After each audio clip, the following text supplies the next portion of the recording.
परंपरा इन्होंने शुरू की है, ये बहुत ही मैं समझता हूँ दुर्भाग्यपूर्ण है और उत्तर प्रदेश के लिए या समाज के लिए ये बहुत ही डर का माहौल पैदा कर रखा है। हर व्यक्ति डरा है, घबराया है कि पुलिस इतनी बेलगाम हो गई है कि कब क्या किसके साथ हो जाए कोई नहीं जानता। तो मैं समझता हूँ कि ये काउंटर की जो इन्होंने परंपरा शुरू की है लगातार जब से योगी जी आए हैं, ठोको नीति, ये बहुत ही दुर्भाग्यपूर्ण है और बहुत ही पूरा समाज डरा हुआ है इससे। देखिए, ये इसका मतलब ये साबित होता है कि ये पूरी सरकार, ये जो पूरा तंत्र है, ये केवल और केवल ठोको नीति पर चल रहा है। ठोको नीति, तो ठोको नीति से चीजें नहीं चलेंगी। कानून व्यवस्था, न्यायपालिका, अब बुलडोजर तो इनका बंद कर दिया सुप्रीम कोर्ट ने। जो बुलडोजर से घर लोगों का गिराते थे वो सब बंद हो गया।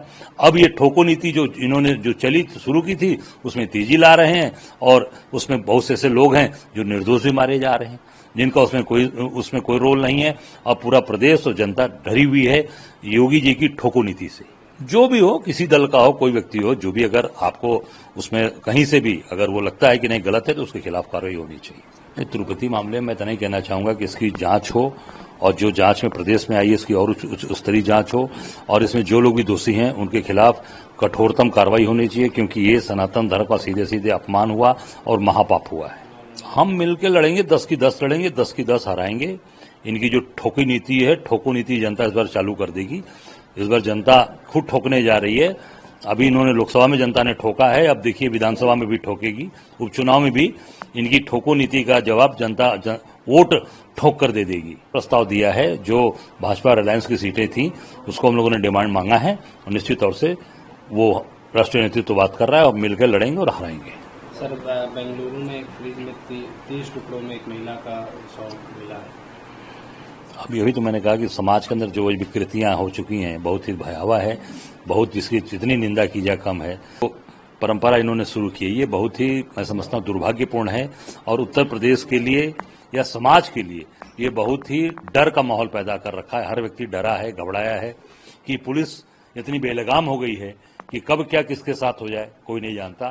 तो मैं समझता हूँ कि ये काउंटर की जो इन्होंने परंपरा शुरू की है लगातार जब से योगी जी आए हैं, ठोको नीति, ये बहुत ही दुर्भाग्यपूर्ण है और बहुत ही पूरा समाज डरा हुआ है इससे। देखिए, ये इसका मतलब ये साबित होता है कि ये पूरी सरकार, ये जो पूरा तंत्र है, ये केवल और केवल ठोको नीति पर चल रहा है।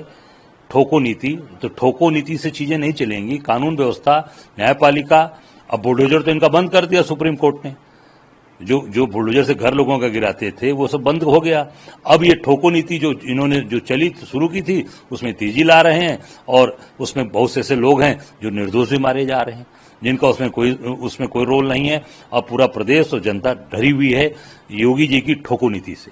जो भी हो, किसी दल का हो, कोई व्यक्ति हो, जो भी अगर आपको उसमें कहीं से भी अगर वो लगता है कि नहीं गलत है तो उसके खिलाफ कार्रवाई होनी चाहिए। तिरुपति मामले में मैं तो नहीं कहना चाहूंगा कि इसकी जांच हो और जो जांच में प्रदेश में आई है इसकी और उच्च स्तरीय जांच हो और इसमें जो लोग भी दोषी हैं उनके खिलाफ कठोरतम कार्रवाई होनी चाहिए, क्योंकि ये सनातन धर्म का सीधे सीधे अपमान हुआ और महापाप हुआ है। हम मिलकर लड़ेंगे, 10 की 10 लड़ेंगे, 10 की 10 हराएंगे। इनकी जो ठोकी नीति है, ठोको नीति जनता इस बार चालू कर देगी। इस बार जनता खुद ठोकने जा रही है। अभी इन्होंने लोकसभा में जनता ने ठोका है, अब देखिए विधानसभा में भी ठोकेगी, उपचुनाव में भी इनकी ठोको नीति का जवाब जनता वोट ठोक कर दे देगी। प्रस्ताव दिया है, जो भाजपा रिलायंस की सीटें थी उसको हम लोगों ने डिमांड मांगा है और निश्चित तौर से वो राष्ट्रीय नेतृत्व बात कर रहा है और मिलकर लड़ेंगे और हराएंगे। सर, बेंगलुरु में एक फ्रिज में 30 टुकड़ों में एक महिला का शव मिला है। अभी तो मैंने कहा कि समाज के अंदर जो विकृतियां हो चुकी हैं बहुत ही भयावह है, बहुत जिसकी जितनी निंदा की जाए कम है। अगर आप ये वीडियो YouTube पर देख रहे हैं तो हमारे चैनल को सब्सक्राइब करें और बेल आइकन को दबाना ना भूलें। अगर आप Facebook पर ये वीडियो देख रहे हैं तो हमारे पेज को लाइक करें।